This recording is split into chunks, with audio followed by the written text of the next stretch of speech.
I've been surrounded by books my entire life. My dad was a very avid reader and would routinely consume a dozen or more books on politics, history, and lifestyles per month. We had some picture books around the house, mostly scenery-type books of mountains in different countries, and a lot of magazines from Time to Newsweek to Nat Geo to US News.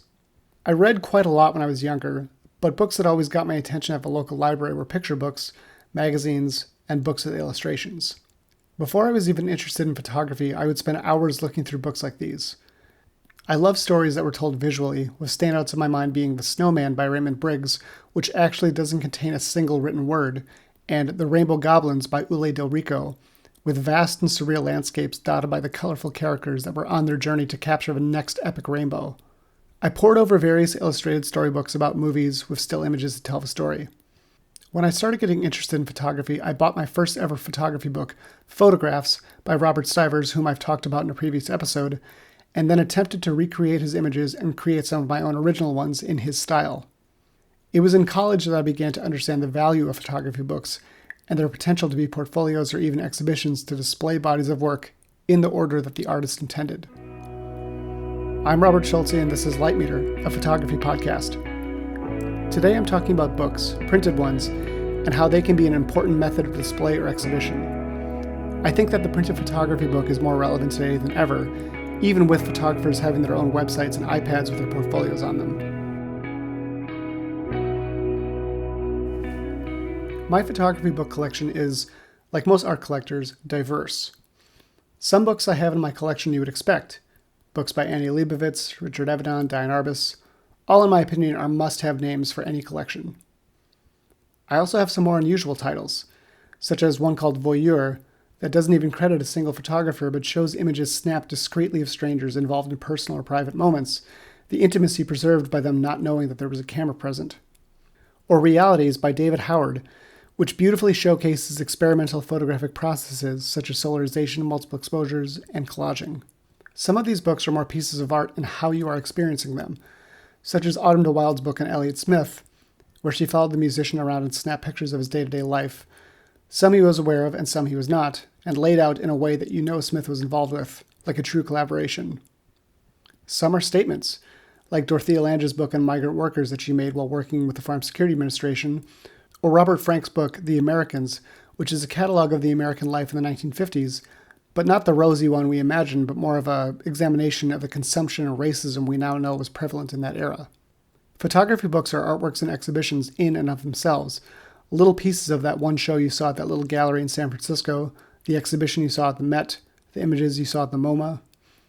Exhibition catalogs exist explicitly to showcase this work, but it's only the work that's on display at the time, and I think you understand what I'm getting at. Todd Hido's Intimate Distance is one of the more fascinating books in my collection. His photographs of houses in small towns coupled with portraits that evoke a feeling of uncertainty, loneliness, and insecurity is a book I return to often, still uncertain if I'm even remotely close to understanding it. In that same vein, you have the books of Gregory Crutzen, which are about the size of the average coffee table, featuring images that are meant to be experienced together. Certainly you could pull any single one of these images out, and it would be a magnificent work on its own. But Beneath the Roses is, in my opinion, a perfect photography book that not a single image should be added or taken away. The experience of seeing them all in one place is what makes a photography book special. Some of the books in my collection aren't even photography at all, but are the examination of different art forms, from the cinematography of Stanley Kubrick and Wes Anderson to some concept art books for the Star Wars films and some other visual mediums. I printed my first book in 2015, The First 10 Years, as a way of simply cataloging my work, a sort of storage unit for my favorite pictures or notable ones throughout my career. As you might expect, this book is a little eclectic, seeing how it covers my earliest days doing fine art up to my more editorial styles that I was getting into in my college years. As a result, it's a little all over the place, but I look to it fondly as it clearly showcases the twists and turns of what I went through to get to the style I'm comfortably settled into today. Ultimately, I chose to self-publish this book and give myself maximum control over the size, layout, and style of the book. But I did have some interest from a few publishers after my Occupy Wall Street images were popular. Also, in that same year of 2015, I did a short run on 2 books for a solo exhibition I was having at a local gallery in San Francisco called Holiday Every Day and Photographs from the Streets of Greece, both books consisting of images I had made while I was traveling in Greece with my now fiancée Lauren, documenting the differences between tourists and locals and how they relate to each other, speaking to not only how we behave as tourists in a foreign land, but how the foreign land reacts to us. Making a book is not a simple task. For all 3 of mine, I agonized for months on the selection and layout of images, the section headers, any writing that went into each section and image, and any outtakes or additional images I wanted to show. The size of the font is very important. The cover, which I chose to not have any image on, was very important to me at the time because I felt there was no singular definitive image that should represent my work. Would I do it this way again? I'm not sure, but right now I still think it's accurate. But even with all these stressors, I'm always thinking of my images in a print medium, whether that's in a book, a magazine, or on a billboard. The progressive nature of a book, flipping from one page to the next, seeing the images in the order that I choose, seeing 2 or more images together because I chose to show it to you that way, is a critical aspect of the process of making any sort of art or photography book. Sometimes when I make a picture, I've already thought to myself, that's one for the book. It's a very personal process because the bar in my mind that has to be met for such an honor is pretty high. It may be a picture for a magazine or an ad, but what does this image say about me? What does it say for what is happening right now in the world? How will it be looked at in 10 years?